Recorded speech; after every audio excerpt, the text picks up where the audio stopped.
Bon, on est reparti pour une petite capsule.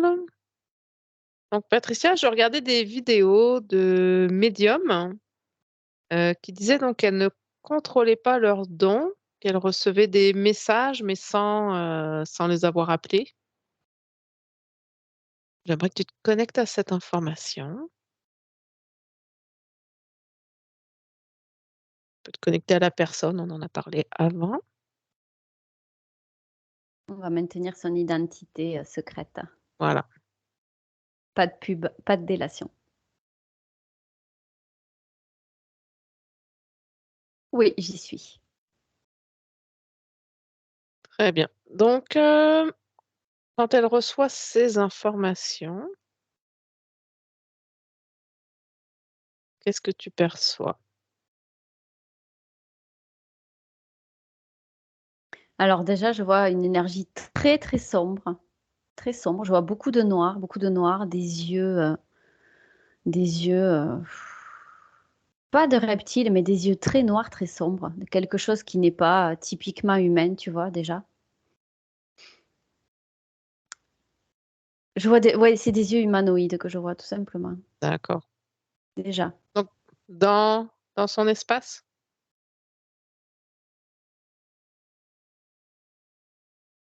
Non, ce sont ses yeux à elle. D'accord. Donc c'est pas 100% humain, c'est ça que tu veux dire? J'ai 80 humanoïde. D'accord. C'est comme si, le côté humain, avait perdu du terrain et que le côté humanoïde en avait gagné depuis qu'elle reçoit ces infos. D'accord, C'est oui, comme parce si que elle c'est était quand même, reprogrammée. ouais, c'est beaucoup là, 80% humanoïde. Ouais, elle est reprogrammée au fur et à mesure et elle perd du terrain en tant qu'humain en tant qu'humaine, cette personne.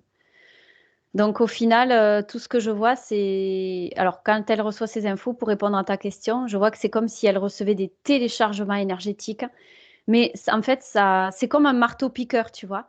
Ça comme ça, tu vois? C'est quelque chose de très, très puissant et c'est en train de l'assaillir. D'accord, ils viennent d'où ces téléchargements? Je vois que ça vient de plus haut. C'est très imagé ce que j'ai, mais ça vient de d'en haut.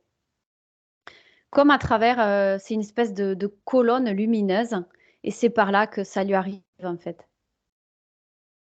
C'est comme si elle était, plus capable de refuser tout ça. C'est comme si il y avait une faille au début qui a permis qu'elle puisse aller chercher l'info, mais c'est elle qui a fait quelque part une démarche pour aller voir ce qu'il y avait derrière et à partir de là, le gouffre a été ouvert. D'accord. C'est quoi cette faille initiale? La curiosité. Elle a eu des signes extérieurs pour aller recevoir quelques infos et sa curiosité l'a poussée à ouvrir la porte, à laisser venir à pas ouvrir la porte, laisser bah si, ouvrir la porte pour que les informations s'infiltrent à l'intérieur d'elle-même.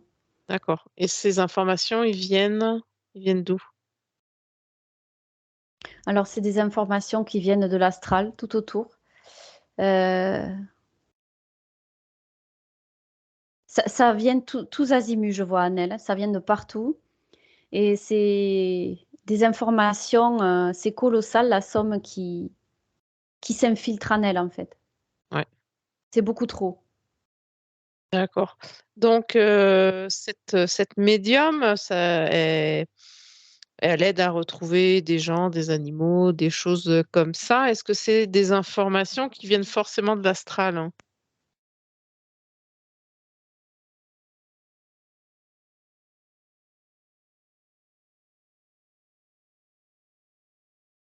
Oui, puisque, ce qu'on vit dans la matière, là, dans la 3D, ça fait partie de l'astral, finalement, puisqu'on est dans la matrice. Par exemple, un chien qui va se perdre, si elle va le retrouver, bah, le chien, il s'est perdu, dans la matière, mais c'est passé par l'astral, tu vois? On reste connecté à Mmh. l'astral quand on est dans la 3D. Alors après, Oui, à nous de choisir si on s'astralise plus ou moins, mais finalement, on est nulle part ailleurs que dans l'astral ici, dans cette matrice. Donc bien sûr, les infos passent par l'astral pour, c'est comme si c'était un jeu, en fait, je vois. Le chien se perd et par le biais de l'astral, on trouve la réponse à la question et tout ça, c'est dans l'astral, en fait.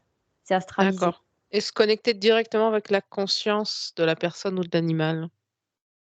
Parce que c'est autant astral? Non, c'est pas pareil. C'est un moyen d'atteindre les infos originelles et c'est un moyen de quitter, la sphère, astralisée, de passer par la D'accord. conscience originelle. Mais pour ça, il faut que la personne déjà soit dans un cadre où, elle arrive par la supraconscience à se connecter aux infos originelles, tu vois? Ouais. Il faut qu'elle arrive de plus en plus à faire ça et sortir de l'astral autant que possible pour obtenir d'autres infos, des infos fiables. D'accord. Donc si tu observes de façon générale les médiums qui aident à retrouver des personnes, si tu peux te prendre un pourcentage de connexion à l'astral ou, aux consciences originelles? 80 astral J'aurais et pu croire que c'était originel, plus. ouais, mais c'est 80, c'est vraiment une moyenne, globale sur Ouais, l'ensemble, ouais. et 20, ça me dit que dans ces 20, il y a même pas que de l'originel, il y a autre chose. C'est quoi l'autre chose? Il y a 5 originel et 15 supramental.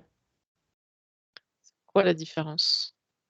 Alors dans le supramental, c'est comme si tu avais accès, si c'était la voie pour accéder à l'originel,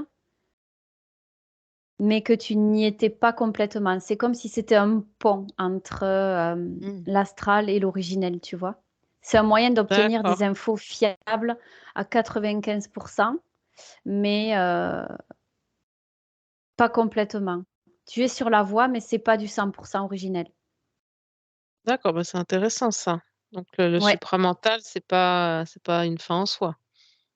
Non, non, c'est un moyen d'accéder à la vérité, mais on n'y est pas encore parce que, bah, d'ailleurs pour preuve, par le supramental, on aurait déjà toutes les réponses avec tout ce qui circule sur les infos supramentales. C'est le pont en fait, mais on n'est pas encore au bout, on n'est pas encore, dans le 100 originel. Mais sinon, on serait plus là en galère, on aurait déjà les réponses. D'accord. Donc Ça ce sup en soi-même, ça constitue la Ouais, réponse déjà ça. ouais. Donc supramental, tu dis que c'est un pont entre la matrice et les informations originelles. Oui, c'est le pont pour accéder à la vérité. Tout à fait. C'est il est où ce pont? C'est quoi ce tu as plus d'informations? Comprendre, pour moi, il y a matriciel ou originel, donc c'est quoi cet entre-deux? Ben en fait, c'est pour faire la transition, en fait, pour passer de la matrice au plan originel. Le plan supramental, c'est un peu comme un palier entre les 2, si tu veux. Alors, il est pas entre les 2, tu vois? Là, je de ce que je vois, là, j'ai la matrice. Ici, j'ai l'originel et le supramental, il est là. Il est à 3/4 du chemin, comme un palier qui est représenté sous la forme d'un pont pour pouvoir franchir le cap. Et c'est quand on est vraiment totalement prêt qu'on dépasse ce pont. OK, Et là, ça veut dire qu'on est tout le temps connecté au 100 originel. Mais du coup, là, on y a accès, on a les bonnes infos, mais on n'y est pas connecté en permanence à 100. Sinon, on ne serait pas là en train de galérer, avec nos ouais, histoires de matrice et ouais, compagnie. Ça prouve bien qu'on ouais, n'a pas accédé à ça. d'accord. On va revenir sur notre sujet d'origine. Ouais. Donc sur les médiums, de façon générale, tu peux déconnecter de la personne. C'est les médiums qui ne contrôlent pas donc l'information qu'ils reçoivent ou même, j'en ai entendu plusieurs qui, se font réveiller au milieu de la nuit pour, qui reçoivent des informations au milieu de la nuit où ils vont prendre des notes, hein, par des êtres de lumière ou, sans Ouais. forcément percevoir d'êtres.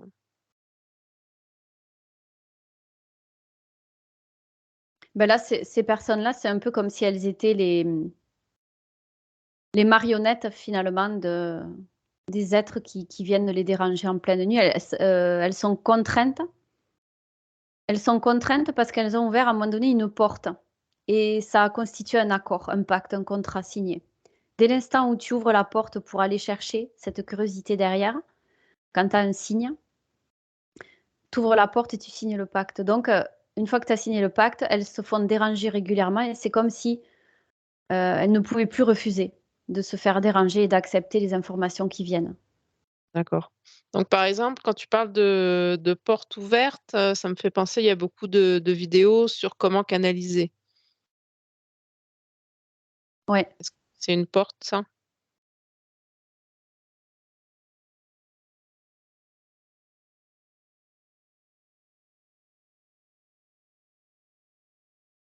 Heu, En fait, quand je parlais de, une porte ouverte, c'est par exemple à un moment donné où pendant la nuit, la personne, elle reçoit ça peut être sur ce sujet comme d'autres, hein. Donc oui, pour répondre à ta question, mais pas que. Parce qu'en fait, Mmh. elle reçoit une info, elle a un signe, tu vois, elle se réveille, elle a une illumination, quelque chose qui lui vient, qui ne lui appartient pas et elle dit: «Ah tiens, c'est quoi ça? Eh ben tiens, je vais aller voir ce que c'est». Pouf, la porte, elle est ouverte. Donc ça OK. peut être sur la Mmh. canalisation, ça peut être sur, n'importe quel autre sujet en fin de compte. Ouais, ouais. Mmh. Mmh. Ouais, c'est le fait que cette information, au départ, venait de l'astral et non de la conscience. Voilà, Et comme tu disais tout à l'heure, la curiosité, parce que, bah, on est tous curieux, hein, ouais. c'est pas forcément, mal, mais voilà, c'est cette curiosité de vouloir, aller plus loin, peut mener vers,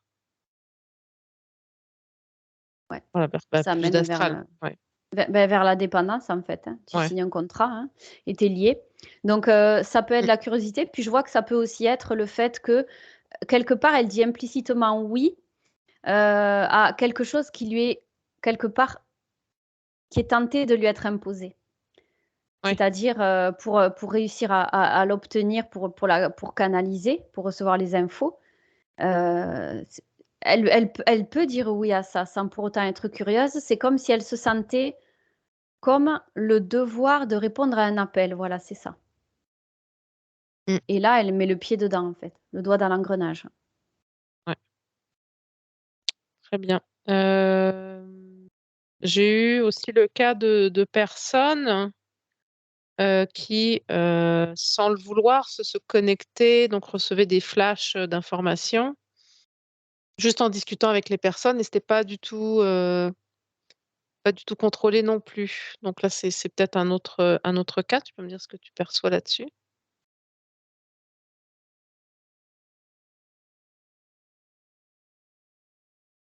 Et cette personne-là est médium aussi, cet exemple dont tu me parles?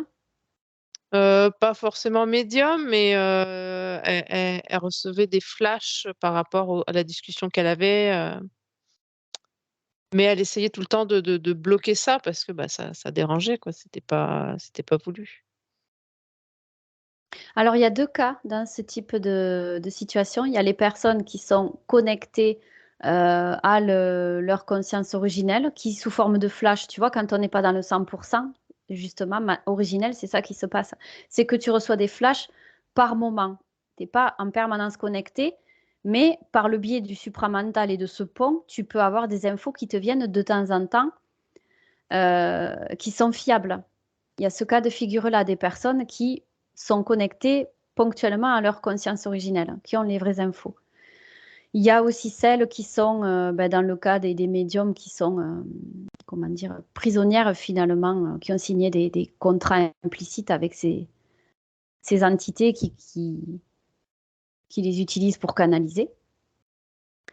Donc là, dans ce cas-là, elles sont, prisonnières et les infos le c'est la contrepartie d'être prisonnière. Les infos lui viennent, mais en contrepartie, elles sont sous contrôle, hein, et elles servent Mmh, de canal.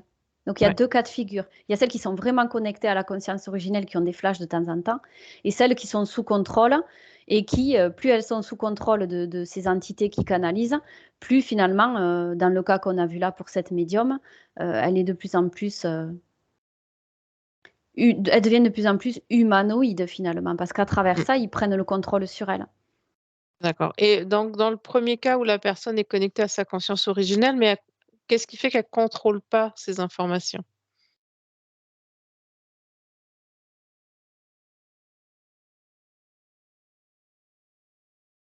Bah, c'est que sans même le savoir, en fait, le contact est établi avec sa conscience originelle. Elle a réussi, à faire ça, sans même en prendre conscience, sans même en être réellement consciente. Mais est-ce que ça faisait partie de son plan d'incarnation, ça, Oui, c'est d'ailleurs? ça. Hein, on va regarder. Oui, parce que normalement, si tu es souverain dans ton espace, dans ma façon de voir les choses, tu dois pouvoir choisir quand tu veux te connecter à quelqu'un ou pas. Mais je vois que ça faisait partie du test pour elle. Elle devait expérimenter ça. Donc, sans même qu'elle soit consciente, qu'elle était connectée à sa conscience originelle, elle devait conscientiser qu'elle avait ce pouvoir-là. C'est pour justement l'amener à s'y connecter plus souvent et à se rattacher à sa conscience originelle. C'était un test pour elle. D'accord, ok. Bon, c'est intéressant, Donc, ça me... Ouais. ouais, elle doit réveiller sa conscience par rapport à ça et justement avancer par rapport à cette chose-là. C'est Mm, pour ça que ça lui arrive. très bien, c'est intéressant. Ouais. Ouais. Est-ce que j'avais d'autres questions par rapport au médium? Tu as d'autres informations qui te viennent, Patricia, sur le sujet? Oui, j'ai quelque chose que j'aimerais explorer, c'est voir. Là, on a vu pour le cas de la première médium dont on parlait que dans son ADN, elle était humaine et elle est devenue de plus en plus humanoïde. On a vu 80%. Mm. Donc moi, j'aimerais savoir comment ça s'est passé, Ouais, pour décrire un peu aux auditeurs, comment mm, ça s'est passé qu'elle ait pu passer d'un ADN humain ouais, à de plus en plus humanoïde, en fait. ouais. Alors, qu'est-ce qui se passe au niveau de son ADN? Fait que tu peux peut-être observer son ADN. Oui. Comment est-ce que son ADN humain à la base devient humanoïde?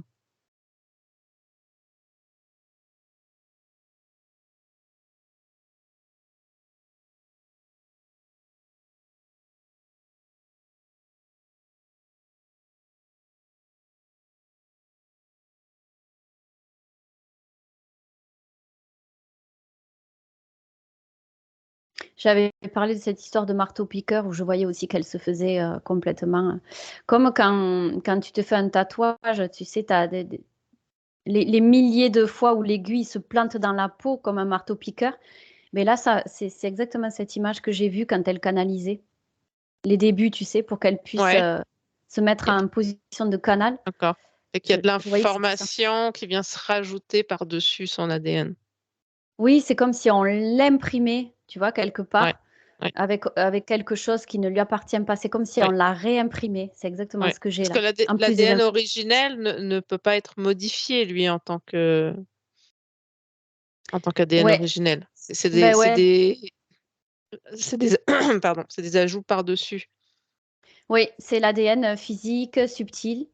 Mais l'ADN originel, il n'y a que nous qui pouvons le modifier avec notre Mm, conscience. Alors, si on s'est laissé embringuer dans quelque chose où on se ouais, fait reprogrammer, on mm, peut le reprogrammer ouais, en choisissant de le ouais, reprogrammer et en ouais, étant dans l'inconscience finalement, puisque tout humain conscient ne voudrait pas reprogrammer son ADN originel, tu vois. ouais, Donc là, c'est qu'il a perdu le contrôle. ouais. Donc cet ADN humanoïde ou toute autre forme d'ADN qui ne nous appartient pas, finalement, c'est ce qui correspond à l'épigénétique, Oui, à oui, oui. comment est exprimé notre ADN, hein, plus actif ou pas actif au niveau de l'information des gènes. Oui, exactement. C'est ce qu'on fait dans le corps physique et dans l'astral qui va finalement, potentiellement, qui peut reprogrammer cet ADN Mm, originel ou non. C'est notre volonté qui va le faire de toute façon. Mais ça va se passer sur le plan physique et éthérique, bien sûr. d'accord. Donc là, quand il rajoute de l'ADN des programmes humanoïdes, c'est quoi les effets exactement sur la personne? C'est que petit à petit, elle perd le contrôle de sa souveraineté, elle entre dans le leur. Tu vois, c'est comme si, à travers cette je vais reprendre le terme de marteau-piqueur, hein, parce que ça je Oui, trouve que c'est très symbolique de ce que je vois. C'est comme si plus elle recevait de coups de marteau-piqueur, plus elle était reprogrammée, dans son corps physique et au niveau de l'astral aussi. Ça se fait sur les 2 plans, astral et physique, tu vois? C'est comme ouais, si petit à petit elle était réinformée, reprogrammée sur ce plan-là et je vois aussi un cas où, elle peut se faire en même temps abducter pour que l'ADN soit modifié, ok. reprogrammé. Puisque là, comme elle a signé un accord et un pacte comme quoi elle canalise, sans même se rendre compte qu'elle est dans la fausse lumière, elle fait partie du leur. Donc, comme elle fait partie du leur, elle peut aussi subir des abductions. Je vois que consciente et non consciente, hein, de toute façon. Ouais, ouais, Il y en a qui vont te dire qu'ils ont des êtres, ils sont dans des vaisseaux. Ben, d'ailleurs, on ne va pas citer le nom d'une autre personne qu'on a regardée dernièrement, ouais, ouais, qui disait qu'elle voyait des êtres positifs lumineux où elle allait se ressourcer dans les vaisseaux, etc. Bon, voilà, ben là, elle est complètement leurrée, tu vois. Ça fait partie des ouais, abductions conscientes, par exemple. ouais. Et là, il peut aussi y avoir des abductions inconscientes, c'est-à-dire qu'elle peut se faire enlever tout en canalisant, du moins sa partie subtile, et sa partie physique, elle peut canaliser, et tout en même temps que ça, sa partie subtile peut se faire abducter et elle peut ne pas se rappeler de ça, tu vois. Ouais, d'accord. Ah ouais, mais c'est très subtil tout ça, là, ce que je Ouais, vois. ouais. Il se passe des tas de choses dont on n'a pas conscience, des fois. Mmh. À partir du moment où tu Ouais, donnes ton accord, de toute façon, tu es dans ouais, le leurre, donc tu peux te faire ouais, abducter sans même t'en rendre compte, puisque ouais. tu es leurré. Non, ben voilà, t'en es pas conscient, tu commences parce que, ben, ça dans la médiumnité, pouvoir aider des gens à retrouver des personnes disparues, par exemple, ou, ça part Ouais. d'un bon fond quand même. Et oui, ben c'est ça le problème, c'est qu'on utilise son bon fond pour la leurrer et pour la mettre dans la fausse lumière et pour Ouais, l'utiliser. Finalement, elle est sous contrôle. Mais de base, elle n'a pas un mauvais fond. Mais du coup, c'est les forces sombres qui prennent le dessus sur ce qu'elle fait. Et du coup, son ouais, bon fond va se transformer en quelque chose qui est en lien avec l'IA et tout ce qui est fausse lumière, quoi. très bien. Bon, un petit mot de la fin? Ouais. Donc, à partir du moment où quelque chose d'extérieur vient à nous, même si ça semble beau, même s'il y a de la curiosité derrière, même s'il y a quelque chose qui nous attire là-dedans, stop, il faut se poser les bonnes questions à ce moment-là. Est-ce que ça vient de moi? Est-ce que c'est moi qui fais la démarche? Non, donc méfiance. Et à quoi correspond ce qui vient à moi? Qu'est-ce que c'est? Qu'est-ce que ça m'inspire? Est-ce que ça semble normal? Est-ce que déjà c'est normal qu'on fasse intrusion la nuit alors que je suis censée me reposer, je suis maître de mon espace? Qu'est-ce qui vient là, faire intrusion? Ça vient pas de moi, donc là déjà ça devrait mettre la puce à l'oreille tout de suite, déjà. Ouais. Et J'ai une au ensuite Ouais, j'ai une ouais, autre vas-y, question. vas-y, vas-y, je sais Bah, ce que je vais outre dire le après. fait ouais, bah, c'est sûrement ce que tu vas dire. Outre que la personne, se fait leurrer et manipuler et n'est pas souveraine, ça n'empêche pas que l'information est vraie. Ah oui, tout à fait, Quel l'information effet est vraie, pour ouais. les personnes qui écoutent? Ben alors, pour les personnes qui écoutent, ça va les aider, ça va leur apporter des infos, mais ça n'empêche pas que tout ça, c'est quand même astralisé. On reste astralisé avec tout ça, même si les infos sont vraies, mais si tu veux, c'est la contrepartie, c'est ce qui fait partie du contrat. Alors, tu vas avoir des bonnes infos, tu vas aider des gens, mais en contrepartie, tu es sous contrôle et c'est nous qui te dirigeons. Tu vois? D'accord. Donc est-ce que ça a un Et impact sur les quand ces personnes-là sont sur YouTube, sont diffusées? Est-ce que ça a un impact sur les gens qui écoutent? Est-ce qu'eux aussi se retrouvent, manipulés, volés de l'énergie? non, quand elles sont conscientes du jeu, non, pas du tout. Quand on est en conscience devant ça, Ouais. on peut regarder des vidéos. À partir du moment où on a conscience de ce qu'il y a derrière et que notre volonté Mmh. choisit de ne pas donner du crédit à ça, juste écouter par curiosité, mais stop, je reste dans mon espace et je sais ce qui se joue derrière. Donc, je ne l'entretiens pas. Je le regarde, mais je ne l'entretiens pas au quotidien en regardant plusieurs vidéos tous les jours, tout ça. Non, Donc si la personne n'est pas consciente, qu'elle si la écoute, personne n'est pas en consciente, étant, ouais, ben, fascinée, quelque part. par exemple? Elle continue d'astraliser, d'encourager l'astralisation et de s'astraliser elle aussi, du Ouais, coup. ouais. Il faut mettre de la conscience dans tout ce qu'on fait. À partir de là, tout est possible si on met de la conscience, tu vois? Ouais. C'est pas un crime. Mais Mmh. voilà, après petit à petit, de toute façon, plus on est conscient, plus on intègre les informations et moins on va, ressentir le besoin et l'envie de se connecter à ça. Mais il faut peut-être des fois un temps d'intégration. Des fois, on a encore Oui, besoin d'aller voir un certain temps, voilà. mais tôt ou tard, on sera amené à s'en sortir et on de nous-mêmes, on n'aura plus l'envie, on n'aura plus cette Mmh. attirance. C'est qu'on a encore des choses à conscientiser et c'est juste. Ouais, ouais, c'est une, belle conclusion. Ouais, et j'ai une dernière chose à dire, Ah, c'était vas-y, du c'était coup, pas ça. c'était pas tout à fait en lien avec ça, Vas-y. mais c'est la continuité, donc tout est lié comme d'habitude, on est toujours connecté. Donc la fin, c'est qu'en fait, la nuit, Des fois, on peut ne pas être conscient de ce qui se passe puisqu'on part en état alpha, on va se ressourcer, hein, on va se régénérer. Du coup, le matin, en conscience, ce que l'on peut faire, parce que des fois, on vit des choses, on n'est pas au jus de ce qui se passe. On peut, en conscience, se nettoyer de tout ce qu'on a, tout ce à quoi on a été face durant la nuit, qui ne nous appartenait pas, rompre tous les pactes, tous les contrats. Si on a un doute sur ce qui s'est passé, on peut faire un nettoyage en conscience le matin au réveil, quand on n'est pas tout à fait encore réveillé, qu'on est encore plus ou moins en état alpha. On peut se libérer de ce qui s'est passé la nuit, qui n'est pas à nous. Voilà. Ou Voilà. émettre l'intention avant de Mmh. s'endormir, de rester dans notre espace, connecté à nous, et d'aller uniquement dans ce qui est notre espace et ce qui concerne notre propre évolution à nous, sans rien extérieur. On peut aussi émettre cette intention avant de se coucher. Très bien. Fait que c'est le mot de la fin, Patricia? Voilà, c'est pas une obligation, mais Non. si on a des doutes ou qu'on a envie Mmh. de faire ces procédés-là, on peut les faire en conscience et c'est très efficace. Et c'est tout. Merci. Merci à toi.